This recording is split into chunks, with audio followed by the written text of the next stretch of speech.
जैसा कि आप सब जान रहे हैं, हमारा बिहार लाइब्रेरी साइंस के अंतर्गत टेस्ट सीरीज चल रहा है और ये हमारा आज का तीसरा वीडियो होगा, जिसके अंतर्गत हम जो है इसके प्रश्नों को सॉल्व करेंगे।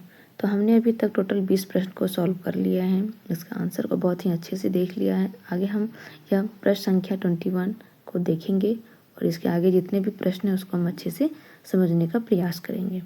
तो प्रश्न संख्या 21 है, शेड्यूल्स ऑफ क्लासिफिकेशन किस वर्गीकरण पद्धति का भाग है। शेड्यूल ऑफ क्लासिफिकेशन जिस प्रकार से हमारा यूडीसी और डीडीसी जो पद्धति है, वर्गीकरण पद्धति, उसी तरह हमारा यह एक पद्धति है शेड्यूल ऑफ क्लासिफिकेशन। तो यह जो है किस प्रकार के वर्गीकरण पद्धति का भाग है, तो यह मुख्य रूप से जो है डीडीसी यानी कि डेवी डेसिमल क्लासिफिकेशन और यूडीसी यूनिवर्सल डेसिमल क्लासिफिकेशन दोनों का एक भाग है। तो हम थोड़ा सा इसके बारे में जान लेते हैं।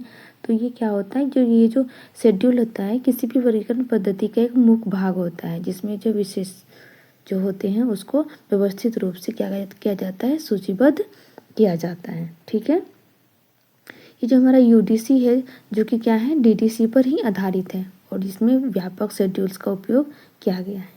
तो इसके आंसर को हम देख लेते हैं। तो इसका आंसर क्या हो जाएगा, इसका आंसर हो जाएगा ऑप्शन डी, जिसमें कि दिया हुआ है हमारा डीडीसी और यूडीसी, यह दोनों का क्या है, दोनों का भाग है। अगला प्रश्न देखते हैं, प्रश्न संख्या 22, पुस्तकालय में पुस्तकों का आदान प्रदान किस विभाग द्वारा किया जाता है।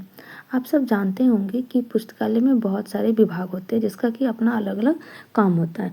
उसी में से एक विभाग होता है आदान प्रदान विभाग, जिसका कि इंग्लिश में क्या कहते हैं, सर्कुलेशन डिपार्टमेंट। सर्कुलेशन डिपार्टमेंट का मुख्य रूप से क्या काम होता है, इसका मुख्य रूप से जो काम होता है वो होता है जो पाठ्य सामग्री होता है इसका आदान प्रदान करना, इशू रिटर्न करने की इसका जो है महत्वपूर्ण काम होता है।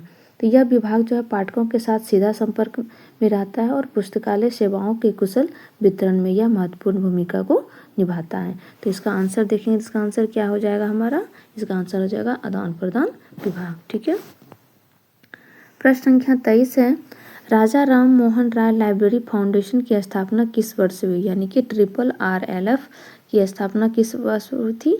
तो इसकी जो स्थापना है यह हुई थी 1972 में। इसके बारे में थोड़ा सा डिटेल में जान लेते हैं। तो RRLF भारत सरकार के संस्कृति मंत्रालय यानी कल्चरल मिनिस्ट्री जो होता है इसके तहत एक स्वायत्त संगठन है और इसकी स्थापना कब की गई थी, 1972 में। राजा राम मोहन राय की 200वें जयंती के अवसर पर इसकी स्थापना की गई थी। इसका मुख्य उद्देश्य देश भर में विशेष रूप से ग्रामीण क्षेत्रों में जो पब्लिक लाइब्रेरीज होती है उनमें सेवाओं और जो प्रणालियाँ हैं इनको बढ़ावा देना, समर्थन करना और इसका विकास करना होता है।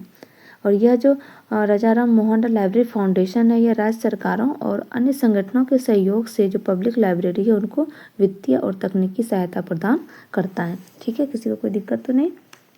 इसके आगे यदि हम देखें तो इसके आगे क्या दिया हुआ है, इसके आगे प्रश्न संख्या हमारा कौन सा है, तो प्रश्न संख्या है 24, यानी कि मार्क। मार्क का पूर्ण रूप क्या होता है। सबसे पहले मार्क का फुल फॉर्म जो है वो जान लेते हैं, इसके बाद थोड़ा सा इसके डिटेल में जानेंगे। मार्क यानी कि मशीन रीडेबल कैटलॉग। आप सब इसके आंसर को नोट करते चलेंगे या जिनको पता है वो कमेंट में लिखते चलेंगे कि मार्क का पूर्ण रूप क्या होता है। Machine, very good, machine readable catalogue. तो हम और ये जो मशीन रीडेबल कैटलॉग है ये क्या है, यह एक मानक प्रारूप है जिसका उपयोग ग्रंथ सूची के संबंधित जो डेटा होता है इसको एनकोड करने के लिए इसका प्रयोग किया जाता है। ठीक है, मार्क संबंध 1960 के दशक में लाइब्रेरी ऑफ कांग्रेस के द्वारा विकसित किया गया था और ताकि ये जो हमारा कैटलॉगिंग डेटा का निर्माण होता है इसका वितरण और विनिमय सुविधाजनक तौर पे किया जा सके। ठीक है, तो इसका आंसर हमारा क्या हो जाएगा, machine readable catalogue, option A. ठीक है, आगे हम देखते हैं प्रश्न संख्या 25 में क्या भारत में BLIS यानी कि bachelor of library information science course शुरू करने वाला पहला विश्वविद्यालय कौन सा था। तो इसमें देखें तो इसके अंतर्गत हमारा पहला विश्वविद्यालय कौन सा हो जाएगा, अलीगढ़ मुस्लिम विश्वविद्यालय। तो इसको कहा भी जाता है AMU। तो अलीगढ़ मुस्लिम विश्वविद्यालय ने 1947 में पूर्णकालीन बैचलर ऑफ लाइब्रेरी साइंस कार्यक्रम को शुरू किया था, जो कि भारत में इस स्तर पर की यह पहली डिग्री कोर्स थी। ठीक है, ध्यान रखिएगा आप लोग, ये जो है bachelor of library information science Aligarh के द्वारा जो फर्स्ट टाइम शुरू किया गया था, यह एक क्या था, डिग्री कोर्स था। इसके पहले भी शुरुआत हो चुकी थी लाइब्रेरी साइंस के, लेकिन वो था डिप्लोमा कोर्स जो कि मद्रास में शुरू हुए थे 1931 में।